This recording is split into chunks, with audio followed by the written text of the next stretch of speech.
It's good to be back on the show. Are you a morning guy? Thanks for joining us. Yeah, are you a morning guy? Uh, Most days, I would say. During curling events, no, but outside of curling events, I'm very much a morning guy. Yeah, I was often late for work, but I was never late for a golf game. I made everyone that. Your priorities were straight. Yeah, the boys want to talk to you about a lot. Congratulations, by the way. You must be very pleased. Give us your thoughts on the past Lloyd victory. Yeah, it was great. We went the easy route, so we didn't have to play many games. It was a really good field, and we knocked off five of the our last five games were against top teams in the world, and we controlled most of those games. So feels really good. We're a confident group, and now we're right into a Grand Slam, last event before the Brier, and just hoping to keep the momentum going. I have fun cheering for McEwen. Okay, I You were said, cheering for him in the final there. yeah. Well, I've embarrassed myself, right? Because I've been on the show many, many times saying McEwen's my boy. Okay, he's gonna come through, and then I went, oh, he's got to play Dunstone. So, congratulations. Let's get a little background from you before we get to the boys to talk to you about a bunch of things. Where did it all start for you, Matt? And tell me the day, I guess, if you can, or the moment that curling was beyond just being a interest that was piqued with you that you got into the sport. Where did it all start? Oh, it was quite early. Both my grandparents on the Dunstone side played very competitively. My dad played competitively. I was 3, 4 years old. I was taping up my grandparents' kitchen floor and throwing wooden rocks on it, and going to the rink to watch my dad. And my grandparents won the 1980 Canadian Mixed, and they had a VHS tape of that. And I probably watched that game more than 500 times. So that was I just grew up with it. It was within the family.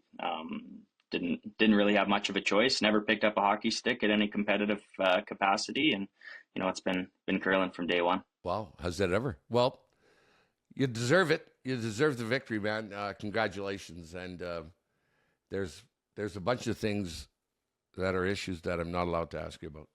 So I'll turn it to Kevin. Hey, Over to Matt. you, Well, thank Kev. you coming on this morning. Congratulations on the whole season. I think I should congratulate John. It's been a heck of a year so far. I guess before we get into, there's so many things to talk to you about, but I guess let's just talk about getting the Harndens back together. Let's talk about that a little bit and the power that they have up front. Yeah, really exciting. Two of the best athletes that our sport has. You look at all the top teams in the world, at lead and second, they have all the best athletes too.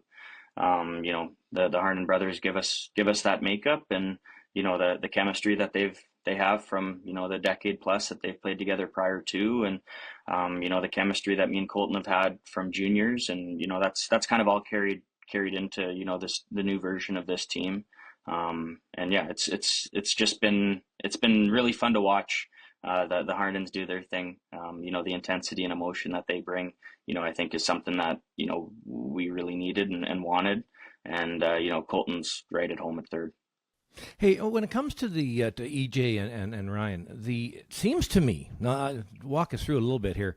It seems to me that Ryan tends to be able to carry the rock a little further. EJ tends to be able to carve it more. Is that something I'm just seeing and nobody else is seeing, or is it maybe not even true? It seems to me that the stroke is a little bit different with both of them, and therefore the result is a little bit different. Both extremely powerful, but maybe in different ways. Do you see that from your eyes when you're skipping? Um, it's interesting. Probably something to look into to see if you're onto something there. Haven't really tested anything like that, or maybe my eyes are deceiving me a little bit. But yeah, I mean, you just see so much power in both of them. I would say, EJ's ability to, keep a rock really straight, I think is something that, I've seen, in practice and in games, definitely have had to been a little bit more patient on line calls than in the past for sure. And the most impressive part to me is just the chemistry when it comes to actually weight judging. The power's there. They can both do as much to a rock as anybody in the game. Um, but just the chemistry that they have going back and forth, managing a stone, actually placing it into a spot, which obviously comes from the experience that they have together. It's world class. It's fun to watch. It's you kind of just keep quiet and let them do their thing. Once the rocks hit your hand. Well, that segues nicely into the next thing I need to talk about, and that's a little bit of foam. We can't go through this show without talking about this to you. So I guess from your point of view, Matt, where are we at? You can imagine in the store right now. I was going to say everybody that walks in, but maybe not everybody. But 9 out of every 10 people that walk in are asking me, what is going on in the world of curling right now? So I guess for all of our listeners, Matt, what is going on right now? Not a lot of good, I would say. I think the players are frustrated in a sense. I know I'm frustrated in a sense that, we've been put in a tough position. It, we, we kind of get put in the middle of this pissing contest, between trying to have pushing the limits of what's allowed and what's not. And, it's difficult because, we have sponsor obligations and commitments on our end. And, it's just a very tricky situation. And all us players have ever wanted was just to be on an equal playing field. The games are being won and lost by how you release a stone, how you manage a stone, how you communicate. That's all we want. And we feel like we're not in that place anymore because of what's happening. And, a lot of this falls on us, and we have to make difficult decisions now on, the overall integrity of the game, what we believe is right and what's wrong, and how the game should be played. And the last thing we want, and I think that's why you saw that statement a few days ago, is we really do not want 2016 to happen all over again, where we're all using our own stuff or what we believe is the best to get a leg up and an advantage, like a clear-cut advantage over, other teams. And, that is the absolute last thing that we want. And that's what we're trying to stop from happening. And, we just want to be on an equal playing field, and we're in a bit of a time crunch. The Olympics is, a year away. And, this has all happened awfully quickly. And, all the developments have been, within the last 72 hours or so. And, the players just really came together. I want to commend, Mike McEwen and Brad Jacobs, kind of specifically for spearheading this. Colton Flash has played a major role in this too. I think they've done a phenomenal job with the bit of a time crunch that we've had. Obviously, they've, experienced kind of exactly what happened in 2016, and they, felt passionate that, we just don't want to go down this road again. And, a lot of us agreed with that. And, that's ultimately what we're trying to stop. So, Matt, I guess, so from behind my eyes, so I guess what do you do? How do you stop? Like I agree with you. You don't want to go back to 2016. Okay. But I guess when it comes to the manufacturers, no different than golf clubs or whatever equipment, they always want to make the greatest thing so that people like you want to use it, and therefore all the young kids that want to be a Matt Dunstone, they all go out and buy that exact product, and then that company makes more money. So, that's pretty clear cut. So I guess, with development from all these companies, somebody comes out with the best something, then a competitor goes, well, we're falling behind. We need to do it, and we need to do it. So I guess, how do you ever stop the evolution of sport so that everybody's on exactly the same field of play with the exact same broom? Because the manufacturers aren't going to stop trying to be better than each other. So I guess where do we go, Matt? For sure, and that's never going to happen, right?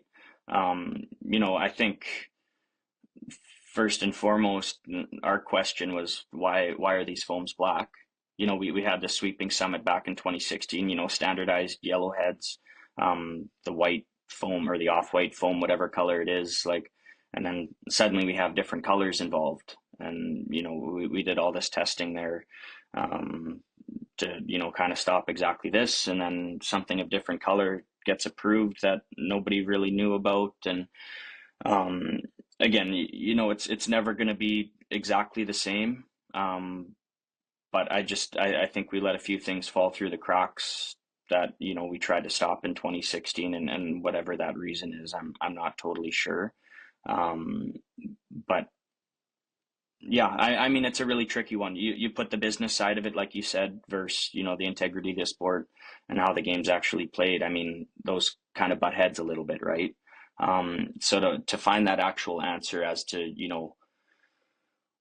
Ooh, what it looks like. I mean, I don't know. I mean, that would be a conversation, I think, with all the manufacturers and the players, and how far is too far, and I just don't know, right? Because business is business. Understand why? Like, I understand business. I mean, it, if you're not at the top, you're not going to have the market share. The market share means money, right? So, I mean, it's a very difficult and tricky situation. I think if we can find a way to make the broom look like the best broom without it actually having a clear cut advantage, I mean, that might be a win. But again, I don't, I'm just, talking out of my ass a little bit. Just, it's tough to get into the manufacturers' heads on, what they deem as, the way to have the quote unquote best broom. Yeah, I'll let Warren in here. I appreciate what the players are doing too, and not so much how it all was done, but seeing the players together, that's a good thing. That is a good thing going forward. Maybe it'll be a little more a say when it comes to curling Canada, World Curling, USA Curling, the whole group, to be able to have more top players who are currently playing, not retired, at the table. I think that matters a lot. Warren. Great, thanks, Matt. Congratulations on your win in Lloydminster. Let's just stick on this topic for a minute. So you sit on the World Curling Athletes Commission, and how many curlers are on that commission these days? And is this something that is discussed at that level? And how do you interact with the World Curling executive and board? Yeah, so there's 10 athletes, on that board, or on the commission, sorry. This was actually, we started talking about this, in St. John's, Newfoundland. We had an in-person meeting at that slam. That was a major topic of conversation because we knew this was coming up the pipeline. I mean, having athletes on the ground, talking to other athletes, playing against other athletes, we knew tensions were building with all this, and that was a major topic of conversation. And there was that document that was released and emailed to World Curling. The Athlete Commission was on that document. So everybody within our group is well up to date. A lot of our role right now is just to continue to get information on the ground from athletes, to ultimately bring forward to the board, and kind of create our own recommendations from this. Again, we're still gaining information, as we go with this. A lot of new things are happening. But the athlete commission is very involved. But we're still, just searching for answers to try and help with recommendations to actually take over to the board. Okay, so a work in progress. Let's talk while we're on rules, go down another rabbit hole here to some degree. I was at the rules meeting in Montreal. You were there. I heard 3 or 4 athletes stand up and voice a concern to World Curling about rules and rules enforcement. In particular, I think, as it pertained to the hog line and electronic handles. And I think we're watching, in the last few months, the violations at the hog line seem to be fairly prominent. From a curler's point of view, you guys must have some feelings about this. Do you not feel that those lines should be enforced, that the electronic handles need to come back, need to be used? We get a lot of comments about it. Yeah, I mean, I think first and foremost, we need a handle that works a lot more consistently than it does. I think with the power of streaming now these days, at every, championship where those handles are being used, I think with that, you need every sheet that's being streamed. I think we need, because the unreliability of those handles, or the proof is in the pudding with that I think we need to be able to have video review with that if people disagree. with those handles, and even maybe it becomes some sort of challenge system too. I think the very tricky part with all of this is that a lot of, if not all of the umpires, I might be getting this wrong, are volunteer, right? So it's a major problem, right? And from what I know, the budget isn't there to begin to have paid umpires with this. So I mean, it's very difficult when you get to a Worlds, an Olympic, a Brier, Scotties, and you know the large majority are volunteer officials, and obviously everybody's doing the absolute best they can. There's no doubt about that, but I mean, you get into some difficult situations because of it as well. So I mean, the rules, the burnt rock thing is another big rule, as well, that a lot of players talk about. I would say those are kind of the three pressing ones for sure. We've talked about the hog line one in St. John's as an athlete commission as well. That's one that we pushed forward, and one that we would like to see enforced. And again, it's a resource issue, is my understanding on what we're getting, but it's just, again, to help professionalize the sport that much more.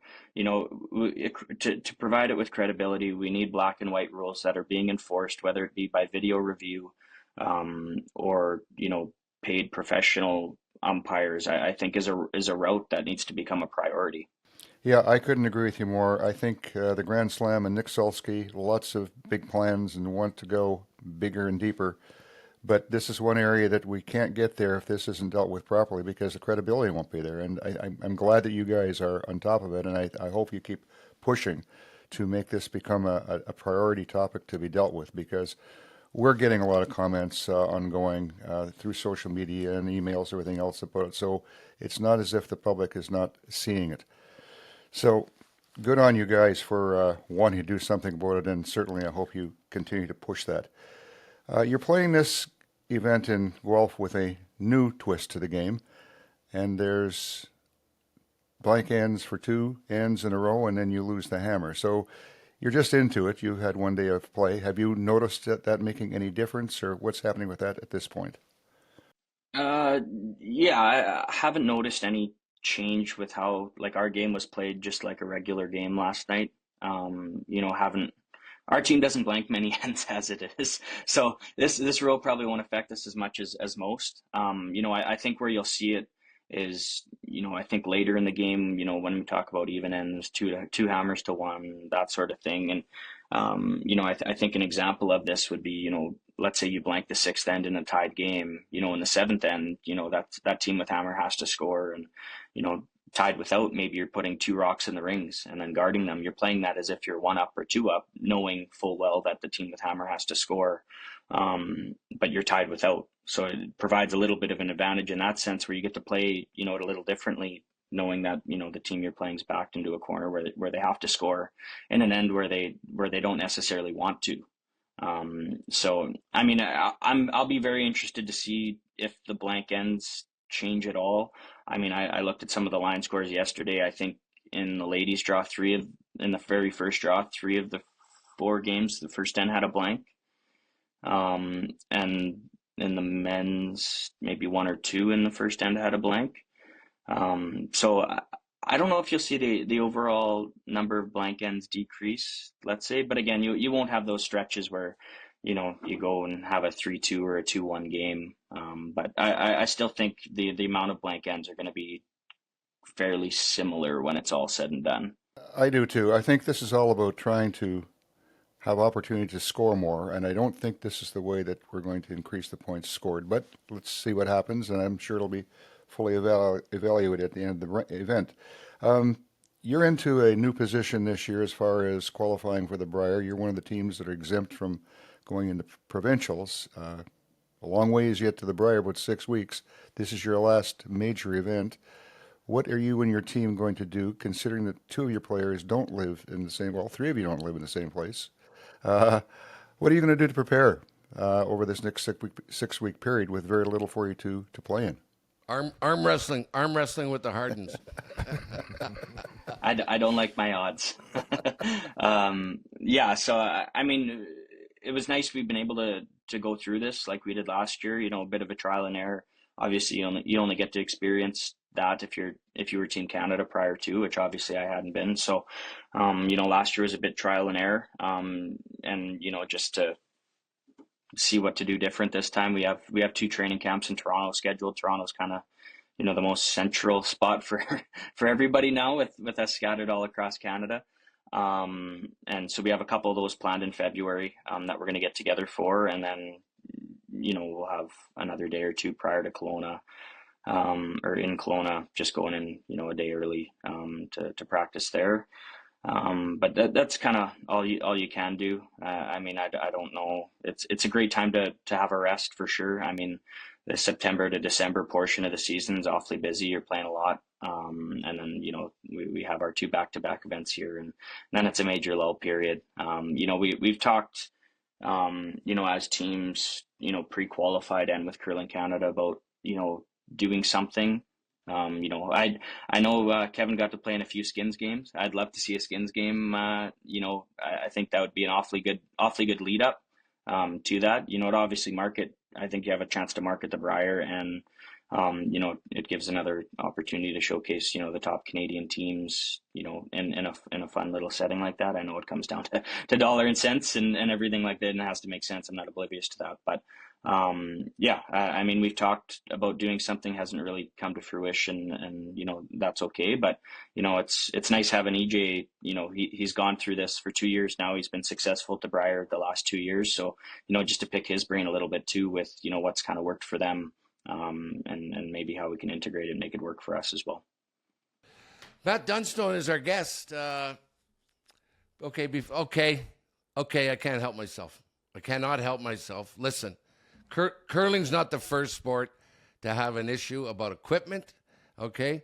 You need the governing body to step up and go, whammo, this is the only thing allowed. Remember square grooves in golf?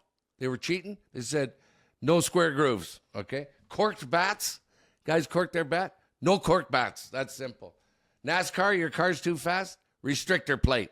Done by the governing body.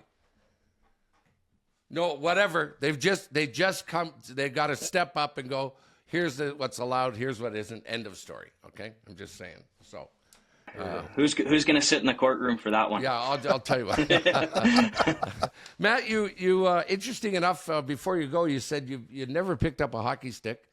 You might be the first Canadian ever kid not to do that. We often talk about, the growth of the sport, Matt, and getting young people involved. Audiences are down in Briars and Scotties and all that stuff. It's and people are semi-concerned about how to get the youth involved.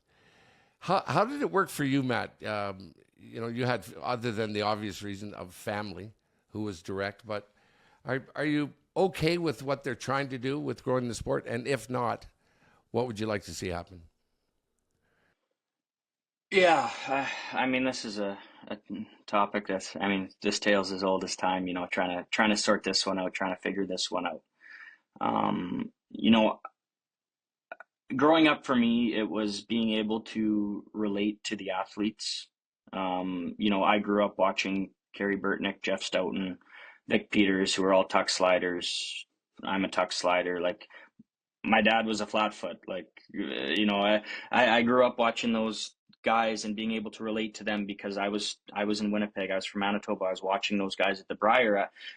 I think to get new people in, we need to be able to give them something that they can relate to. If they're scrolling through TV, if it's a sport that I don't recognize or don't know, and I turn on the TV and I see Dunstone versus Jacobs, that doesn't really mean something to me if I'm new to the sport and I have no idea what I'm watching. If I open up the TV and I see Alberta, Manitoba, and I'm living in Brandon, Manitoba, let's say, suddenly that gains some interest because it's like, what is this all about? This has something to do with me. These people are representing where I'm from, and I think we really missed the boat on that with people who know nothing about our sport. What the answer is for people who are within our sport and to keep them going. I think those issues are so great and so different across each and every country. Um, so, you know, from a Canadian perspective, you know, it's just a matter of getting next generation athletes into programs quicker and molding them quicker. I mean, that's ultimately what it comes down to. I think on our end, but I think we missed the boat with gaining a new audience just by not being able to give them something to quickly relate to as they scroll through. I mean, curling's on every restaurant that you go out to. I mean, there's a lot of different eyeballs that have never seen the sport, that have no choice but to see the sport when they're out for dinner and whatever it is, and I just don't think we give them enough to relate to, while they're in passing, getting to see the sport for the hour or two that they do, whether they wanted to watch it or not. Matt, thanks a lot, man, for your very openness about some sort of tender stuff, but it makes the world go around. You got the two Harden brothers who are coming on your team. If you don't know them, folks, they just carry rocks when they're not curled. They just carry rocks, one in each hand, like this, down to the other end when they have to get the rocks down there, Kev. Just like that. Okay. They are big boys. Yes, they are big. Jim. They are big They boys. are big boys. Congratulations on the new team, and congratulations on your last victory. And good luck this week, and good luck the rest of the year. Thanks a lot, Matt, for joining us. Thanks, guys. Appreciate it. Hey, thanks, Matt. Thanks, Matt. Good luck.